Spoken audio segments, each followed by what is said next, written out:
Hello guys, welcome to my YouTube channel. My name is Harjeet Kaur. हम कर रहे हैं Indian economy by Ramesh Singh और इसमें हमारा चैप्टर 7 चल रहा है जिसका नाम है इन्फ्लेशन एंड बिजनेस साइकिल। इसमें हम इन्फ्लेशन क्या होती है, इन्फ्लेशन की डेफिनेशन और इन्फ्लेशन के रीजंस ऑलरेडी हम कर चुके हैं। आज हम करेंगे measures to check inflation, types of inflation and other variants of inflation. तो ये 3 टॉपिक्स आज हम कवर अप करेंगे। इसमें सबसे पहला टॉपिक आता है measures to check inflation. Inflation को कैसे चेक किया जाता है। अब ये जो इन्फ्लेशन है ना, inflation all over the world एक बहुत ही सेंसिटिव सोशो इकोनॉमिकल इशू आ जाता है। All over the world her country में ही अगर इन्फ्लेशन बढ़ती है तो वहाँ के लोग जो है वो थोड़ा अनकंफर्टेबल होते हैं। तो उसका जो परेशानी आती है वो किसको आती है, आम जनता को आती है। तो इसके लिए हमारी जो इंडियन गवर्नमेंट है उन्होंने कुछ मेजर्स लिए हैं इन्फ्लेशन को चेक करने के लिए, जिसमें सबसे पहला मेजर आता है डिमांड साइड मेजर। अब डिमांड साइड मेजर क्या होता है, वही जब डिमांड सप्लाई में गैप बढ़ जाता है, डिमांड बढ़ जाती है, सप्लाई कम हो जाती है, तो उस केस में गवर्नमेंट ने 2 स्टेप्स लेने को बोला है। फर्स्ट स्टेप में गवर्नमेंट क्या बोल रही है, कंज्यूमर्स को, लोगों को बोल रही है कि आप अपनी ऑस्टेरिटी चेक करो। ऑस्टेरिटी चेक करो मतलब कि आप अपने खर्चे कम कर दो, जो चीज़ों की कंजम्पशन है वो थोड़ी कट कर दो, कम कर दो कंजम्पशन।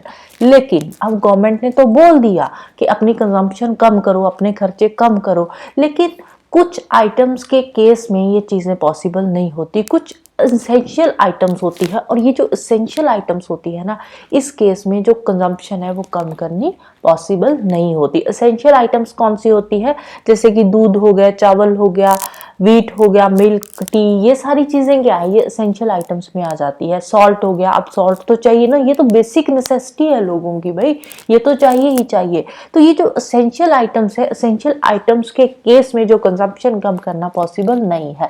लोगों के पास पैसा हो चाहे ना हो, फिर भी इन चीज़ों की जो कंजम्पशन है, एसेंशियल आइटम्स की जो कंजम्पशन है, उसको कम करना पॉसिबल नहीं होता। सेकेंडली गवर्नमेंट क्या बोल रही है, सेकेंडली गवर्नमेंट बोल रही है मॉनिटरी मेजर्स लेने को। मॉनिटरी मेजर्स में ये बोल रही है कि जो मनी का फ्लो है उसको थोड़ा टाइट कर दो, टाइट फ्लो ऑफ मनी को लेकर आओ। अब 2 तरह की पॉलिसीज होती है, एक होती है चीप मनी पॉलिसी और एक होती है डियर मनी पॉलिसी। अब इन दोनों में फर्क क्या होता है, चीप मनी पॉलिसी में क्या होता है। अब ये जो डियर मनी पॉलिसी होती है ना, डियर मनी पॉलिसी को ही टाइट मनी पॉलिसी भी बोला जाता है। चीप मनी पॉलिसी में क्या होता है, चीप मनी पॉलिसी में जो पैसे का फ्लो है वो बढ़ जाता है। रेपो रेट क्या होता है, रेपो रेट कम हो जाता है। जब रेपो रेट कम हो जाता है तो अब रेपो रेट क्या होता है, रेपो रेट वो रेट होता है जिस रेट पे जो सेंट्रल बैंक है वो कमर्शियल बैंक्स को पैसा देती है। ठीक है, हमारी सेंट्रल बैंक कौन सी है, आरबीआई है। यूएसए के केस में बात करें तो फेडरल बैंक हो गई यूएसए की, इंडिया की आरबीआई है। जिस रेट पे आरबीआई कमर्शियल बैंक्स को पैसा देती है वो होता है रेपो रेट। अगर रेपो रेट कम हो जाएगा तो बाकी चीजों पे जो इंटरेस्ट रेट है वो भी कम हो जाएगा, जैसे होम लोन हो गए या और जो भी लोन गवर्नमेंट देती है उन पे जब इंटरेस्ट रेट कम हो जाएगा तो लोग क्या सोचेंगे कि इंटरेस्ट रेट कम है तो क्यों ना हम कोई अपना काम शुरू करें, गवर्नमेंट से पैसा लेकर, बैंक से थोड़ा लोन लेकर। तो उससे क्या है, उससे पैसे की सर्कुलेशन बढ़ जाती है। जब पैसे की सर्कुलेशन बढ़ जाती है तो उससे इन्फ्लेशन भी बढ़ जाती है। तो ये होती है cheap money policy. Dear money policy में क्या होता है, डियर मनी पॉलिसी में इसका उल्टा हो जाता है। इसमें गवर्नमेंट बोलती है कि रेपो रेट को बढ़ा दो। ठीक है, अगर आरबीआई रेपो रेट को बढ़ा देगी, सीआरआर जो कैश रिजर्व रेशियो है ये सारी चीजें बढ़ा देगी इंडिया के केस में, तो उस केस में क्या होगा, जो इंटरेस्ट रेट है वो बढ़ जाएंगे, क्योंकि आरबीआई अगर कमर्शियल बैंक्स को ज्यादा रेट ऑफ इंटरेस्ट पे पैसा दे रही है तो कमर्शियल बैंक भी तो आगे जो पैसा देगी, जो लोगों को लोन्स वगैरह दे रही है, तो उस पर भी तो इंटरेस्ट रेट बढ़ जाएगा ना। तो उस पर जब इंटरेस्ट रेट बढ़ जाएगा तो जो पैसे का लेन देन है, जो फ्लो है मनी का, वो कम हो जाएगा। जब पैसे का लेन देन कम हो जाएगा तो उसको बोलते हैं dear money policy, tight money policy. उससे क्या है, उससे इन्फ्लेशन थोड़ा कम होती है। जब इन्फ्लेशन को कम करना है तो उस टाइम पे सरकार क्या करती है, रेपो रेट को बढ़ा देती है। लेकिन ये वाला जो स्टेप लेने को गवर्नमेंट बोल रही है ना, टाइट मनी पॉलिसी फॉलो करने को, इसकी अपनी कुछ लिमिटेशंस है। अब देखो, जो रेपो रेट हम बढ़ाने की बात कर रहे हैं, गवर्नमेंट बोल रही है कि रेपो रेट बढ़ा दो, लेकिन जो लोन्स वगैरह लिए जाते हैं वो तो बड़ी बड़ी चीजों पे लिए जाते हैं ना, होम लोन जैसे हो गया तो उन चीजों पे लिए जाते हैं। लेकिन जो हम बेसिक चीजें घरों में यूज करते हैं, जैसे वीट हो गया, राइस, अनियन, पोटैटो, इन चीजों पे कौन लोन लेता है भाई? ये तो एसेंशियल चीजें हैं। अब इन चीजों को, खाने पीने की चीजों पे तो कभी लोन लिया ही नहीं जाता बैंक से। लोन तो हम बड़ी बड़ी चीजें, जो लग्जरी चीजें लेते हैं उस पे लेते हैं, तो इसके लिए तो हम बैंक से पैसा बोरो करते ही नहीं है। तो इससे कहाँ फर्क पड़ेगा? हमें तो एसेंशियल चीजें चाहिए ना, एसेंशियल चीजों पे तो लोन लिया ही नहीं जाता। तो इस केस में जो टाइट फ्लो ऑफ मनी है वो काम नहीं करता।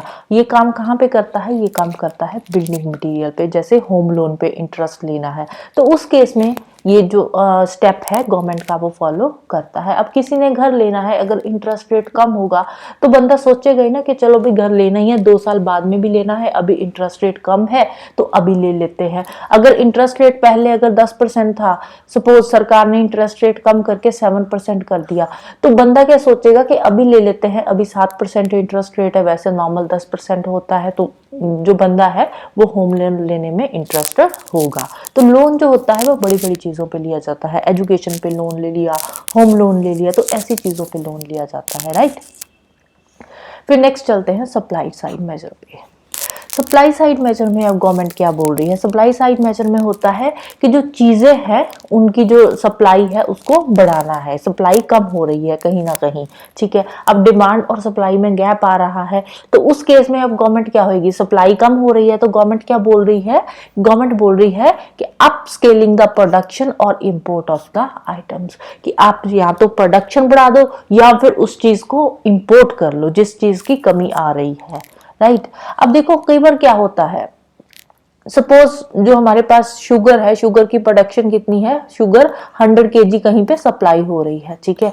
तो लेकिन उस लोकेलिटी की जो डिमांड है वो 100 केजी से बढ़कर कितनी हो गई? 200 केजी हो गई, ठीक है। तो अब चीनी तो 100 केजी ही आ रही है वहां पे डेली की, लेकिन डिमांड क्या है? डिमांड बढ़ गई है। तो उस केस में ये क्या बोल रहे हैं कि आप प्रोडक्शन बढ़ा दो चीनी की या फिर उसको इम्पोर्ट कर लो। लेकिन आप खुद सोचो, अब ये जो प्रोडक्शन बढ़ाने वाला जो मेजर गवर्नमेंट ने बोला है, प्रोडक्शन ओवरनाइट तो बढ़ नहीं सकती। अब किसी भी चीज की प्रोडक्शन अगर बढ़ानी है तो कम से कम 1 साल तो लगेगा ही ना, साल 6 महीने तो लगेंगे। अब ओवरनाइट तो क्रॉप्स जो है वो ग्रो हो नहीं जाती। सपोज पल्सेस की कमी आ गई है, पल्सेस की कमी आ गई है, तो पल्सेस को हम नेक्स्ट सीजन में ग्रो करेंगे ना, तो एकदम से तो हम पल्सेस की ग्रोथ बढ़ा नहीं देंगे, तो प्रोडक्शन बढ़ाना ओवरनाइट पॉसिबल नहीं है। सेकेंडली, गवर्नमेंट क्या बोल रही है कि चीजों को इंपोर्ट कर लो, दूसरी कंट्री से आप मंगवा लो। तो इंपोर्ट करना भी एक दिन का काम नहीं होता, इंपोर्ट करने में भी बहुत टाइम लग जाता है, कम से कम 1-1.5 महीना तो चीज़ों को इंपोर्ट करने में लग ही जाता है। तो उतने में जो चीज़ें हैं, जिस चीज़ की डिमांड है, तो उसकी जो प्रोडक्शन ही बोलेंगे, उसकी जो सप्लाई है, सप्लाई बढ़ेगी। अब सप्लाई बढ़ेगी तो उसके जो रेट है वो बहुत ज़्यादा बढ़ जाएंगे, क्योंकि वो चीज़ डिमांड में है, सप्लाई कम है। सप्लाई कम है तो उसको चेक करने के लिए क्या करते हैं? रेट बढ़ जाते हैं। जब तक चीज़ें इंपोर्ट होगी 1-1.5 महीने में, तब तक उस चीज़ के जो दाम होंगे वो आसमान छू जाएंगे। तो ये वाला जो मेजर है, कहीं ना कहीं अगर हम देखें तो रियल सेंस में ये भी काम नहीं करता है। फिर थर्ड आता है cost side measure. Cost side measure में 2 तरह के स्टेप्स गवर्नमेंट लेती है। शॉर्ट रन में गवर्नमेंट क्या करती है? टैक्सेस को कम कर देती है। अब टैक्सेस कम हो जाएंगे तो ऑटोमेटिकली उसके जो प्राइसेस है मार्केट में वो भी कम हो जाएंगे। लॉन्ग रन में क्या बोल रही है कि cutting the cost of production, ठीक है। शॉर्ट रन की बात कर रहे हैं। अगर शॉर्ट रन में सपोज आज की चीज का दाम बहुत ज्यादा बढ़ रहा है मार्केट में, तो उस केस में गवर्नमेंट को चाहिए कि गवर्नमेंट टैक्सेस कम कर दे। अगर गवर्नमेंट के टैक्सेस कम हो जाएंगे तो ऑटोमेटिकली उस चीज का जो रेट है मार्केट में वो भी कम हो जाएगा। लॉन्ग रन की बात करें तो कॉस्ट ऑफ प्रोडक्शन कम कर दो भाई। कॉस्ट ऑफ प्रोडक्शन कैसे कम होगी? कॉस्ट ऑफ प्रोडक्शन करने के लिए आपको अपनी टेक्नोलॉजी को थोड़ा इम्प्रूव करना होगा। टेक्नोलॉजी इम्प्रूव करने से क्या होगा? कॉस्ट ऑफ प्रोडक्शन कम होगी, तो ऑटोमेटिकली मार्केट में भी उस चीज का जो रेट है वो भी कम हो जाएगा, राइट। फिर नेक्स्ट चलते हैं टाइप्स ऑफ इन्फ्लेशन पे। टाइप्स ऑफ इन्फ्लेशन में इन्फ्लेशन को 3 ब्रॉड कैटेगरीज में क्लासिफाई किया गया है, जिसमें सबसे पहला आता है लो इन्फ्लेशन। लो इन्फ्लेशन क्या होती है? लो इन्फ्लेशन होती है जो सिंगल डिजिट में होती है, इसको सिंगल डिजिट इन्फ्लेशन भी बोला जाता है। तो लो इन्फ्लेशन में कौन सी इन्फ्लेशन आ जाती है? जैसे 5%, 6%, 8%, 9%। जो 9% तक इन्फ्लेशन रेट जाता है उसको बोलते हैं सिंगल डिजिट इन्फ्लेशन और लो इन्फ्लेशन। 9% या 9% से कम की जो इन्फ्लेशन होती है वो लो इन्फ्लेशन में आती है और सिंगल डिजिट में भी आती है। इसको क्रीपिंग इन्फ्लेशन भी बोला जाता है। हालांकि इंडिया की बात करें तो इंडिया में जो आइडियल इन्फ्लेशन रहनी चाहिए वो 4+-2 होती है, ठीक है। 4 से अगर बढ़कर 6 तक चली जाएगी तो चलो ठीक है, बियरेबल है। यहाँ पे 4 से कम होकर 3% रह गई या 2%, वो भी ठीक है। अगर 2% भी वैसे कम की इन्फ्लेशन माना जाता है, इकोनॉमी बहुत स्लो डाउन हो जाती है। अगर 2% से भी इन्फ्लेशन कम हो जाती है तो उसमें इकोनॉमी में बिल्कुल ही स्लो डाउन आ जाता है और जो एक्टिविटीज है वो ऑलमोस्ट खत्म होने पे आ जाती है इकोनॉमी की। इसीलिए जो आइडियल इन्फ्लेशन है वो 4+-2 की रेंज में रहती है। 4 से बढ़कर 5 हो गई या 3.5 हो गई तो 4 के आसपास ही जो आइडियल इन्फ्लेशन है वो इंडिया में रहती है। इंडिया की बात कर रहे हैं हम, राइट। तो यहाँ पे अब ये जो सिंगल डिजिट की इन्फ्लेशन है, हालांकि अगर 6% से इन्फ्लेशन इंडिया में भी बढ़ती है, अगर रिसेंटली अगर हम बात करें कोरोना के टाइम की तो उस टाइम पे 7% तक भी इन्फ्लेशन चली गई थी और वो बहुत ज्यादा इन्फ्लेशन थी। लोगों का मतलब बुरा हाल हो गया था उस टाइम पे 7% की इन्फ्लेशन पे भी, लेकिन उसको लो इन्फ्लेशन की कैटेगरी में ही रखा जाता है। सपोज फिर वही इंडिया में आ गया कि पहले महीने इन्फ्लेशन रेट 2.3% है, फिर 2.6 हो गया, 2.7, 2.9, 3.1, 3.4। तो ये क्या है? ये जो इन्फ्लेशन रेट में चेंज आ रहा है, ये 6 महीने का जो इन्होंने यहाँ पे बनाया है, 1.1% का चेंज आ रहा है पर मंथ में। तो ये क्या है? ये लो इन्फ्लेशन में ही इसको कंसिडर किया जाता है, राइट। फिर नेक्स्ट आती है ग्लोपिंग इन्फ्लेशन। ग्लोपिंग इन्फ्लेशन क्या होती है? इसको बोलते हैं very high inflation.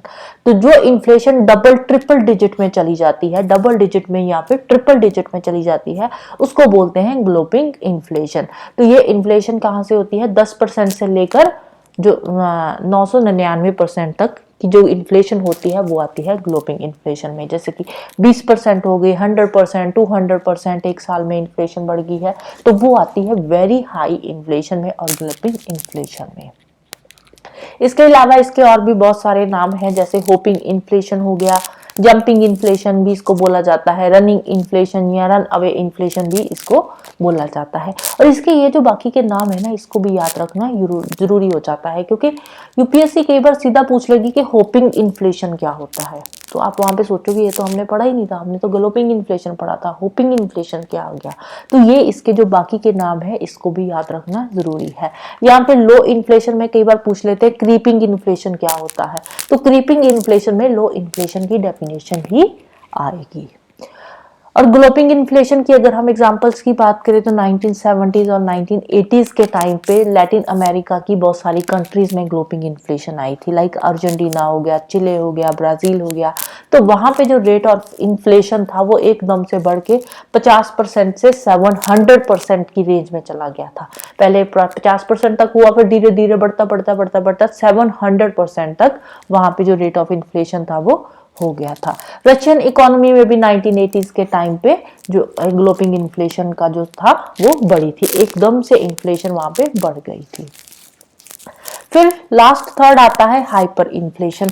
Hyper inflation क्या होता है? हाइपर होती है लार्ज एंड एक्सेलरेटिंग इन्फ्लेशन। इसमें जो एनुअल रेट ऑफ इन्फ्लेशन होता है ना वो मिलियन और इवन ट्रिलियन में पहुंच जाता है।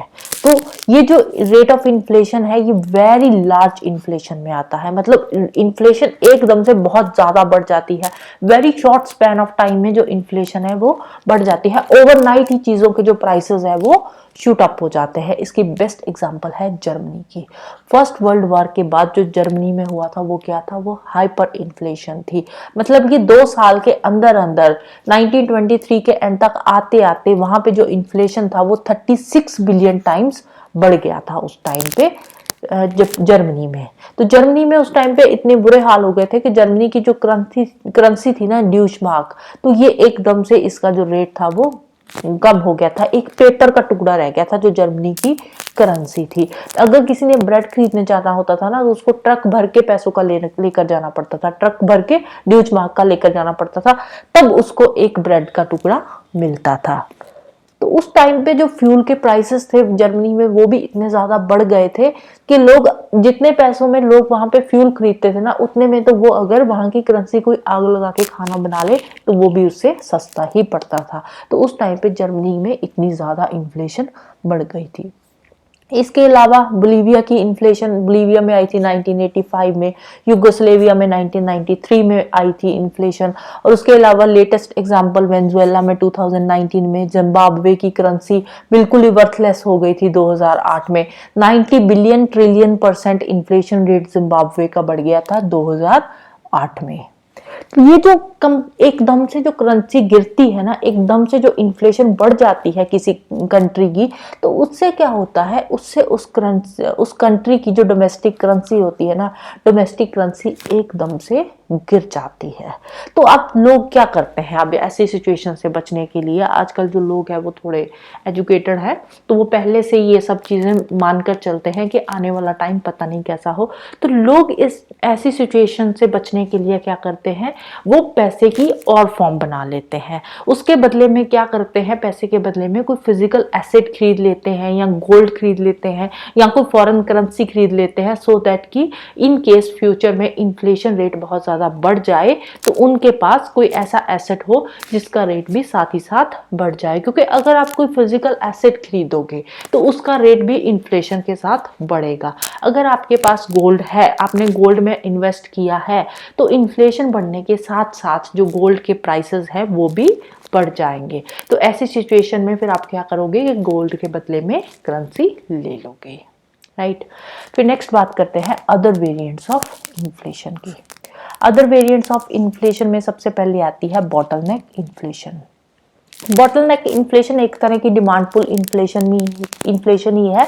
जब डिमांड एंड सप्लाई में गैप बढ़ जाता है तो उसको बोलते हैं बॉटलनेक इन्फ्लेशन। डिमांड बहुत ज़्यादा बढ़ जाती है, सप्लाई कम होती है, तो उस केस में जो इन्फ्लेशन होती है उसको बोलते हैं बॉटलनेक इन्फ्लेशन। इसके अलावा बॉटलनेक इन्फ्लेशन को स्ट्रक्चरल इन्फ्लेशन भी बोला जाता है, और इसको डिमांड पुल इन्फ्लेशन की कैटेगरी में रखा जाता है। और बॉटलनेक इन्फ्लेशन आती क्यों है? ये आती है सप्लाई साइड हर्डल्स की वजह से, हजार्ड्स या फिर जो आपके पास रिसोर्सेज है उनकी मिसमैनेजमेंट की वजह से बॉटलनेक इन्फ्लेशन आती है। फिर सेकंड आ जाती है कोर इन्फ्लेशन। कोर इन्फ्लेशन को जब कैलकुलेट करते हैं ना, तो इसमें कुछ गुड्स एंड सर्विसेज को इंक्लूड किया जाता है और कुछ गुड्स एंड सर्विसेज को एक्सक्लूड किया जाता है। अब कौन सी गुड्स एंड सर्विसेज को इसमें एक्सक्लूड किया जाता है? अब ये जो कोर इन्फ्लेशन का कॉन्सेप्ट है ये वेस्टर्न इकोनॉमीज में आया है, ज्यादातर ये वेस्टर्न इकोनॉमीज में पॉपुलर है, लेकिन इंडिया भी अब एक कंपीटिंग कंट्री है, डेवलपिंग कंट्रीज में आता है, तो इंडिया ने भी इस कॉन्सेप्ट को अडॉप्ट किया है।